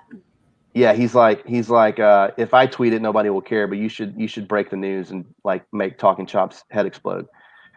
And so that's when I tweeted that, and people were calling me full of shit. They're like, you can't opt back in once you opt back out, you loser. And then like 2 weeks later, he opts back in, and then yeah, it was pretty funny. The best part was people saying they're like, well, everybody said you couldn't opt back in, and like, everyone was like, well, yeah, Markakis called Manfred's like, hey, dude, I'm gonna beat the fuck out of you, or I'm gonna play baseball. Which one is it? Like, I used to think that Markakis was like low key funny and cool, and all that, until I saw that outfit that he showed up in at the All-Star game, and I was like, what if Markakis is a total weirdo? He was wearing like plaid pajamas, is what it looked like. Yes. Like, yeah, no, that was a Psychopath. that was the best was when he told John Hart that he'd beat the shit out of him if he fired Brian Snicker. That's the best thing he's ever done. Yeah. I mean, like, yeah, and Nick he's Markakis is awesome. as much of not like he's not a large fellow either, and you would think that Mhm. you would hear a guy say that, and you'd be like, whatever. If Nick Markakis told anybody I knew that he was going to beat the shit out of them, I think they would be nervous. Yeah, and I'm gonna let you get your ass kicked because I'm not helping you in that fight. Yeah, no, there's no way. Like, and especially like when he was talking about how everybody on the Astros needed their ass beat. Like, Right. I was worried about that series. Like, I was just going, man. Well, the just think Astros back are- when his house got broke into. There, he was like, "Yeah, there's like 18 guns missing." I'm like, "Oh shit!" So you're about that life, Nick? yeah, man, his gun safe got broken into. Like, Yeah. a boy right there. It's like, whew, okay, Nick Markakis don't play. Mm-mm. See, I think the Markakis haters have shifted their hate more towards Snit this season. Yeah, it's both Snit and Markakis, and these people are total pathetic, insufferable, just weirdos. The Snit hate, I've muted a few people over the Snit hate because I'm just so tired of seeing it. Like the people, and we've got another comment, even the lineup reactions are unreal. Yeah, like people are losing their shit over it. It's like, hey, we've got some guys down. I was talking to Kevin McAlpin about that. Yeah. And because about that comment about the lineup reaction. So when the lineup comes out and like Markakis is batting fifth or something, people will lose their minds. Y'all, I can't think of a time I've cared about who's batting fifth. You know what I mean? Like I understand a lineup. Okay, I understand like leadoff guy needs to get on base, traditionally speedy. Okay, number 2 guy, typically your best hitter. Okay, number 3 guy, a little bit of pop maybe, I guess, to knock over the guys. And then number 4 guy, also power, your cleanup hitter. It's called the cleanup hitter because he cleans up the bases, right? Yep. Number 5, don't give a shit. Number 6, who cares? Number 7, 8, like whatever. And Markakis is batting fifth, and you would think that like Snitker just rolled out, Paul Yanish. Cleanup or something. The best was the other day when they batted Markakis in the cleanup spot. I went and read the replies, dude. They were fucking hilarious. Like, what the fuck do you mean Markakis is batting in a cleanup spot? I'm like, have you fucking watched him play like the last 8 days? Yeah, he's batting cleanup. Who the fuck else is gonna do it? Yeah. Like, have you guys been like everybody moved up a spot? It'll be okay. Now, I think it's funny because you traditionally, like, you're right. You look at the first 4 spots in the lineup, and that's like the most focused area. And then it's like you can just kind of go through and draw straws for who's going to be 5 through 9. And it doesn't matter. But I feel like Snit's done a pretty good job, like, keeping it balanced. Like, you've got somebody in each third of the lineup that can knock the ball around.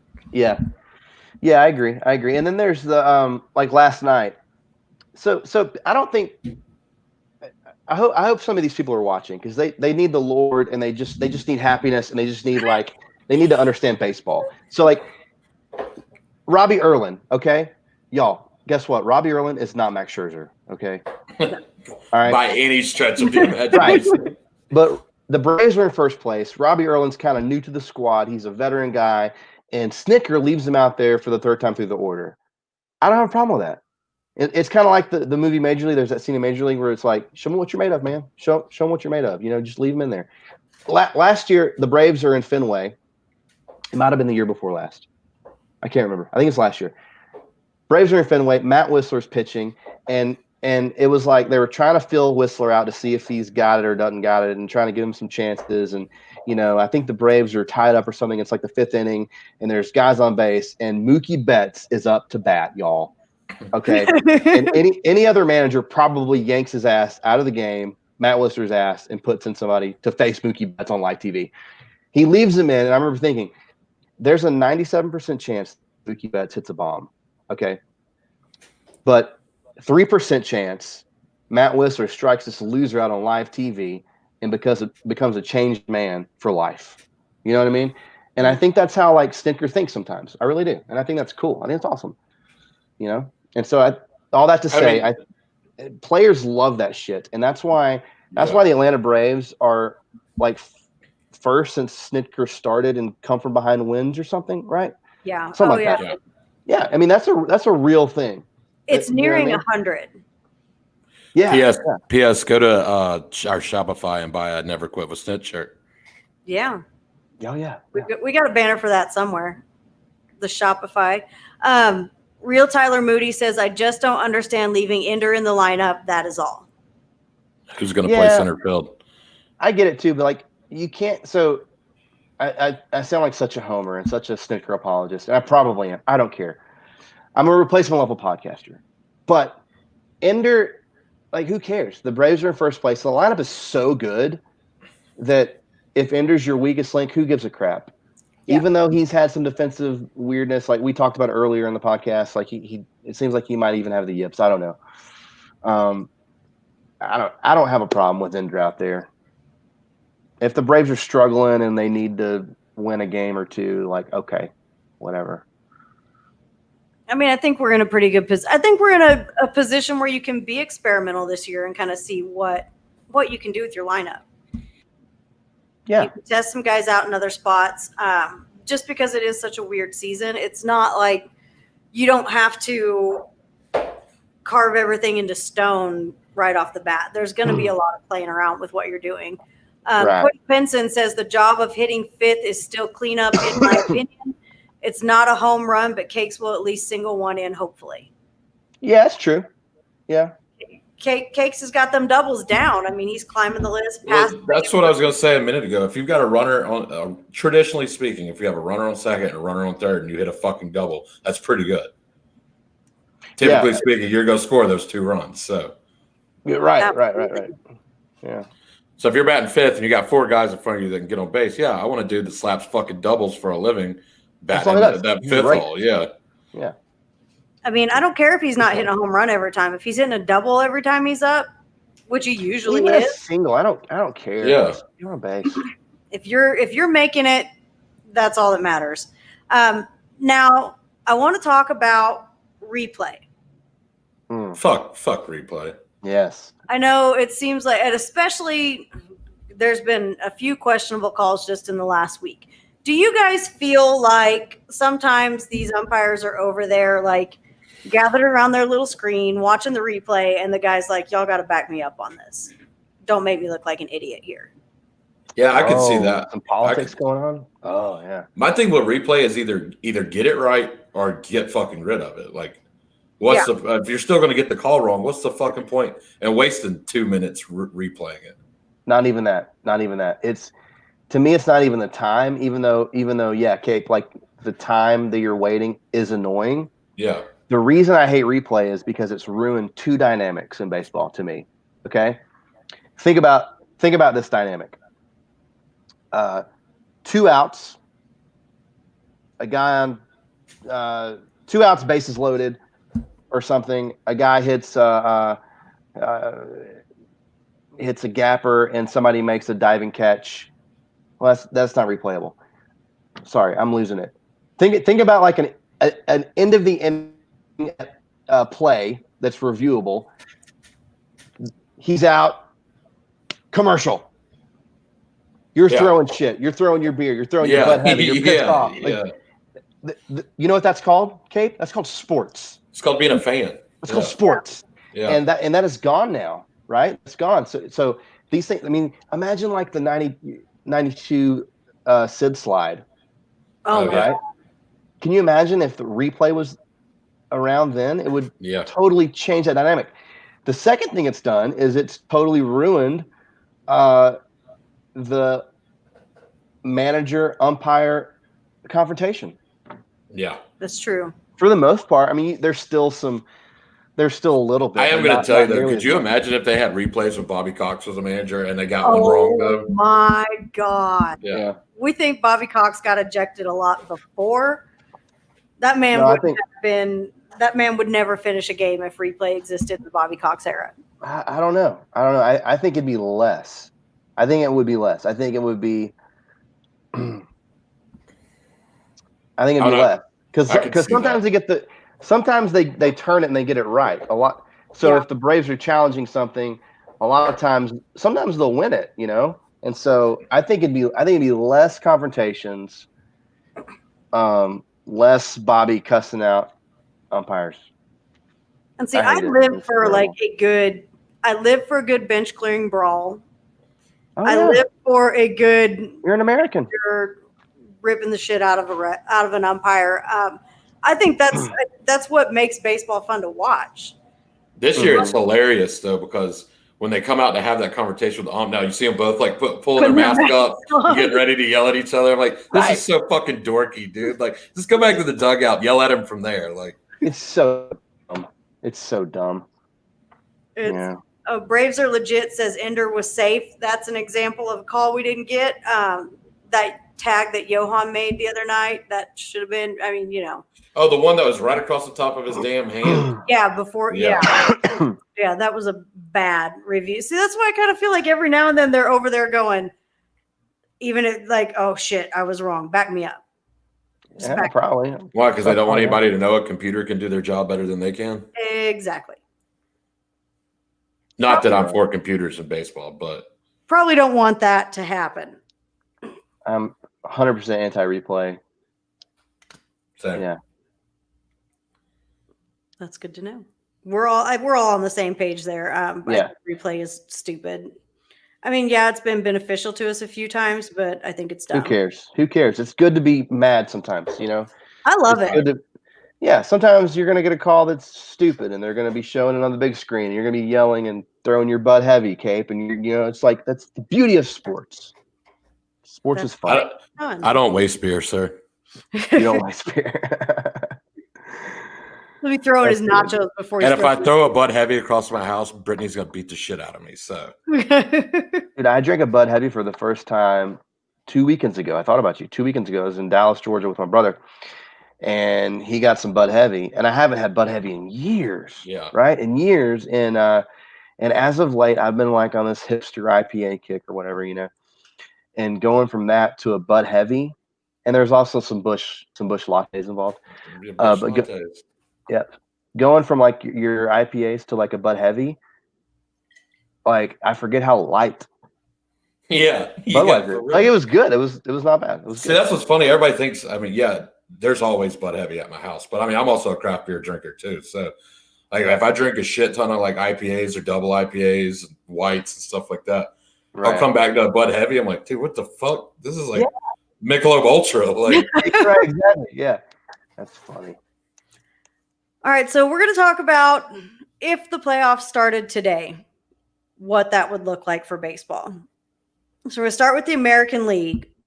Over in the AL East, so your first six, of course, with the expanded playoffs now, it is the top two teams from each division, and then the two next best teams will round it out.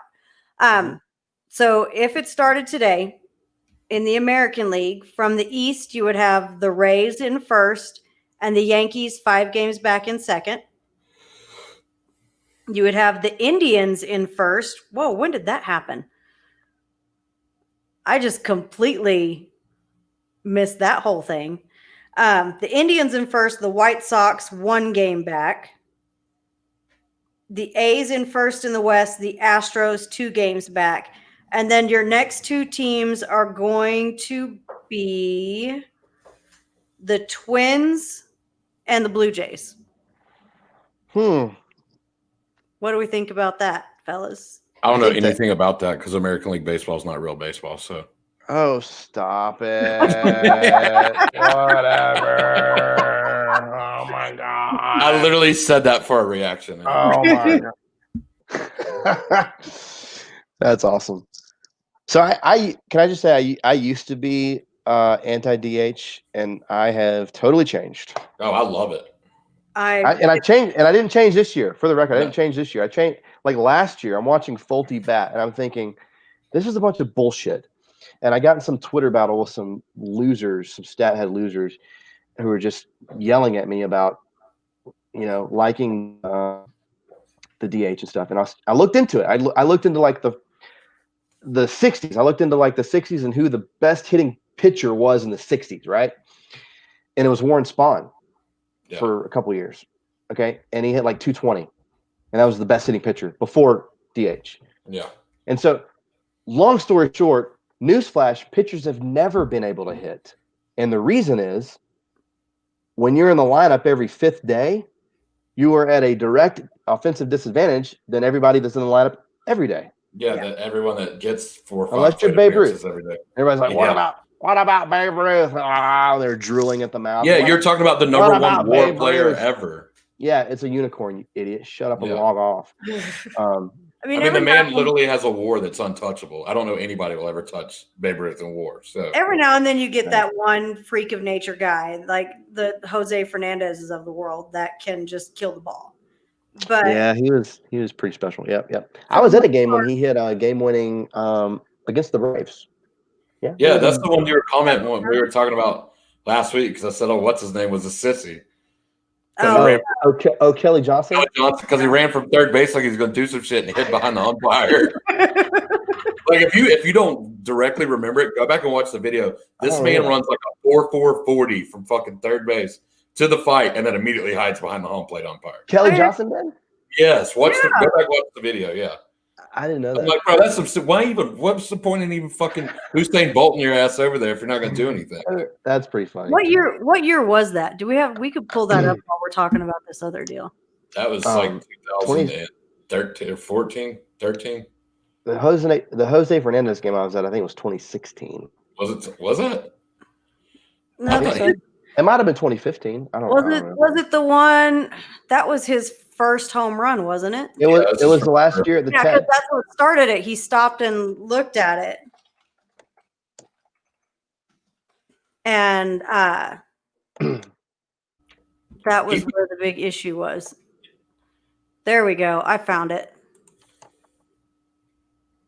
Kelly Johnson, though, man, I got a little triggered because I just love Kelly Johnson. Johnson. What are you doing? Sorry. KJ had top. I mean, can we say it? Top 10 pretty swings of all time? Oh yeah, a beautiful swing. Top 5 eyes. Who's your prettiest swing of all time, though, in baseball, in your opinion? All right, so in my opinion, my favorite swing of all time, Jim Thome. That's a good one. Mine's Barry Bonds, and always will be. Really interesting. Yeah, dude. His hand speed at the plate is just stupid. That's what a lot of people didn't realize about Barry. Barry was crushing baseballs before steroids. Oh yeah. I mean, the man could swing the damn bat. Like, I still just think Ken Griffey Jr. had the beautiful swing. Yeah. It's very hard to beat that. I did drop the link, Kent and Derek. I did drop the link to that Jose Fernandez home run. They've got it for us right there. Let's watch this. Fernandez, it's deep. It is God, that's when they saw that ugly ass statue in center field at Marlins Park. Mm-hmm. Yeah. So he watches it go, and that's where we've got an issue. And here's Mike Minor, Chris Johnson. Look at him. Yeah, it's Chris Johnson, not Kelly Johnson. Yeah, okay. Yeah. Watch when he sprints in here in a second. I remember this now. Look at him. And then he Watch stops. where he goes. Yeah. He's directly behind the home plate umpire. Yep, there he is. It's funny. Sissy. Like, it's crazy to see some of these names on these jerseys. Giannis. And you see a Danny There's all Uglas. Big Constanza. ass. Jose with a Marlin back Constanza. then. Johnson being separated. Look, he's a sissy. Oh my gosh. Y'all know who Chris Johnson looks like? Alex from Chatting Average. He looks just like Alex from Chatting Average. Is he watching that? Is he watching Without tonight? glasses.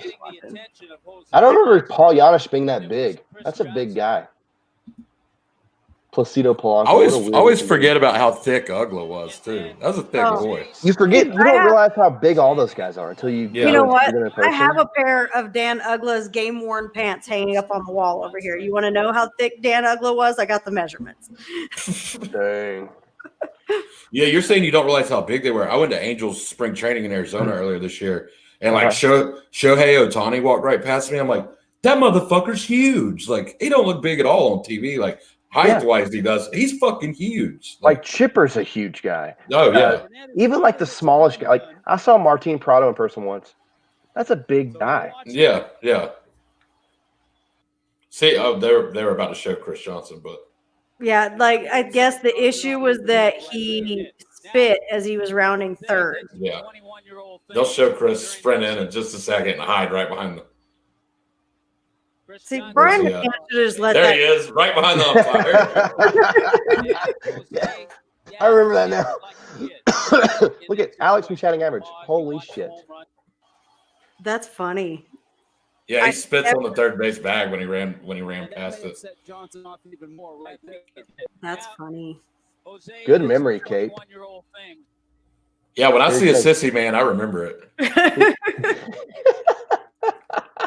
I don't know, like, you know, Brian McCann, the play the right game police or whatever you want to call him. I think you should have let that go, man. It's your first home run. Let the kid have it. Let him do his thing. Inky Yeah, but said- also it's beautiful though. yeah, it is kind of. I mean, I'm like I said, I'm all for a bench clearing brawl. So get in his face Yeah. because I want to see the fight. Yeah. He says, "What if Bonds was on steroids the whole time, just up to the dosage towards the end of his career?" Steroids has nothing to do with bat speed and hand-eye coordination. So You know who's got a just crazy fastest hands I've seen in a while? Marcell Ozuna. yeah. I love that swing. That's true. Gerb says these guys don't want to fight anymore, and I hate that. That's sad, isn't it? I So hate sad. that. But at the same time, I also wouldn't want to see Dansby Swanson end up in the middle of a fight and get his nose broken. Like, please don't mess that face up. But I would everybody else, make him tougher. please go fight. That's right. Everybody needs their nose broken at least once in their life. My nose has probably been broken like 7 times. Oh yeah, mine's Really? fucking crooked. So Dang. Apparently my nose is just really weak because I mean I got hit in the face with a softball one time, broke my nose.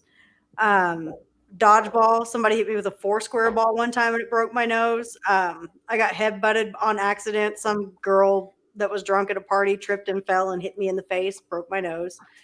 All right, who's like last 4 years on the Braves? Who is like who do you think like's number one like bar fight badass guy?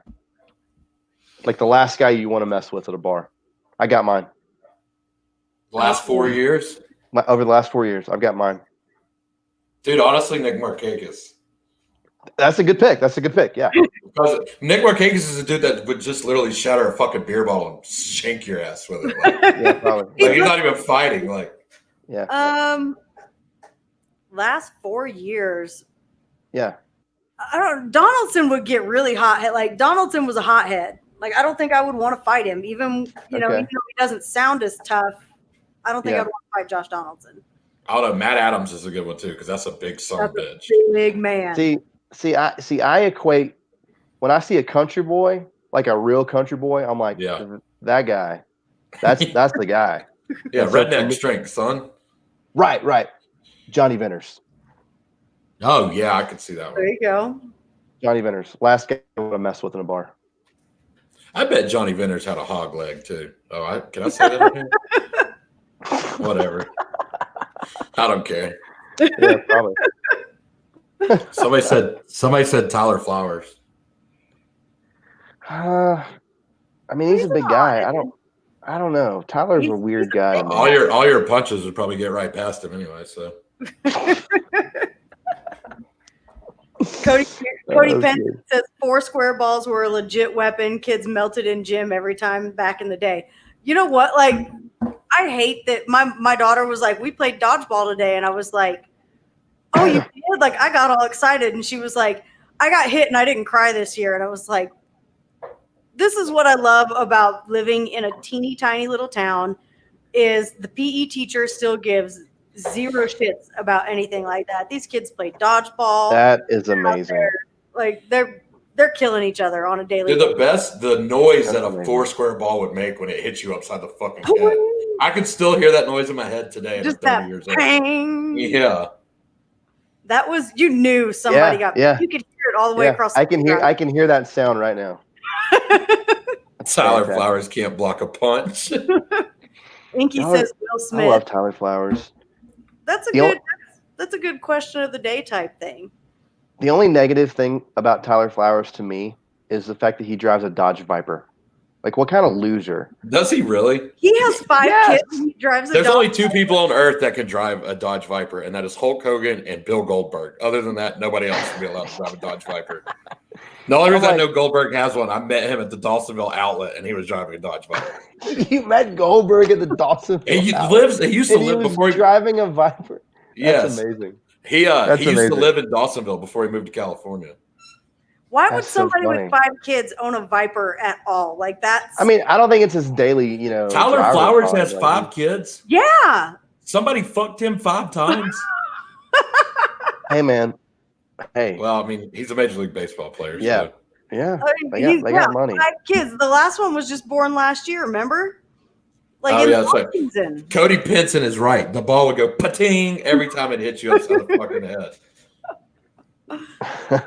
Oh man. Okay, so we talked about the American League. Let's look over the National League real quick. This is what the playoffs would look like if they started today. Now, keep in mind, we are approaching 2/3 of the season completed. Yeah. So Yeah. It's the it'll be last month. interesting to see what happens over the next 24 games or so. NL East, Braves, Phillies are 2.5 games back. NL Central, Cubs, Cardinals are 3.5 games back. NL West, Dodgers, Padres. The Padres are 5.5 games back in second place. So that looks pretty similar to the AL East. Now, They lost today too with Clevenger pitching.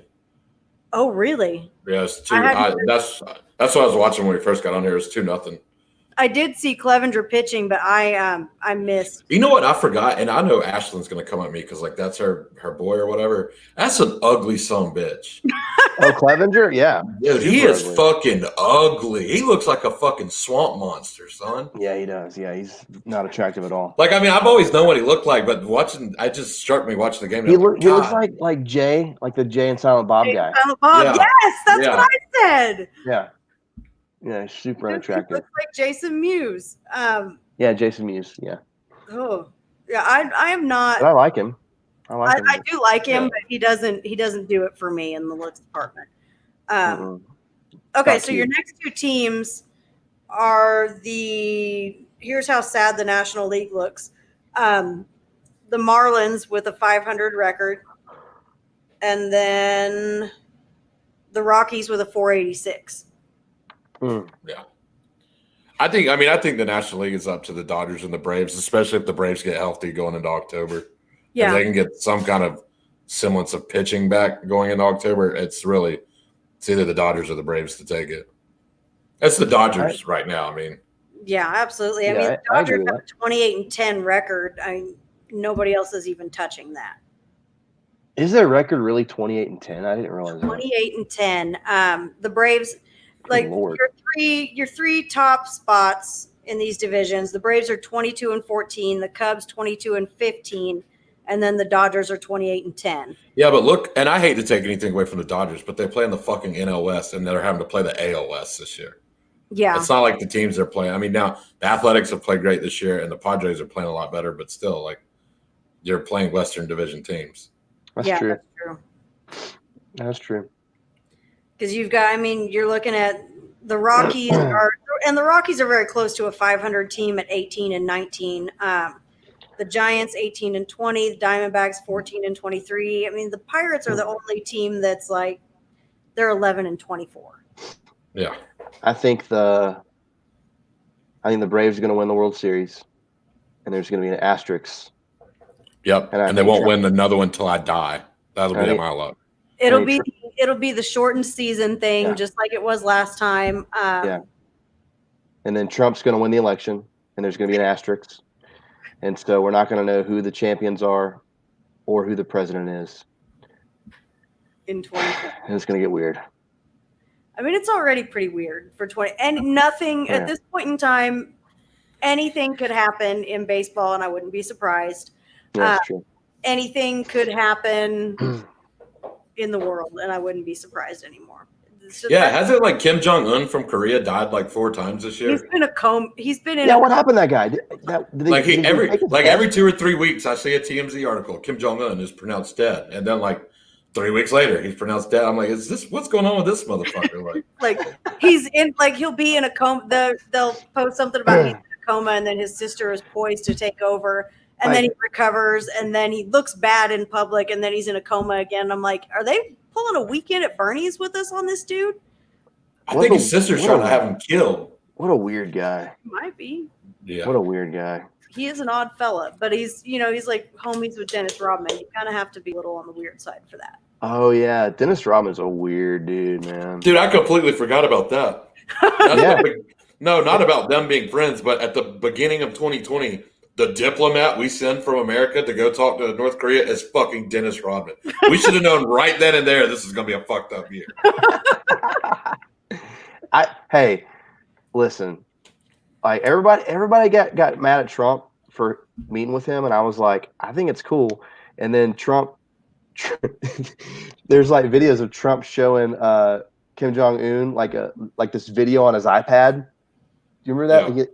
I haven't seen that. The White House department like made this video, this with drones, and they're showing Kim Jong-un what his beaches could look like, and it's basically like this like cheesy America video of like South Beach, and like Trump's like basically like Trump's showing him like, look, this is what you could be, you know.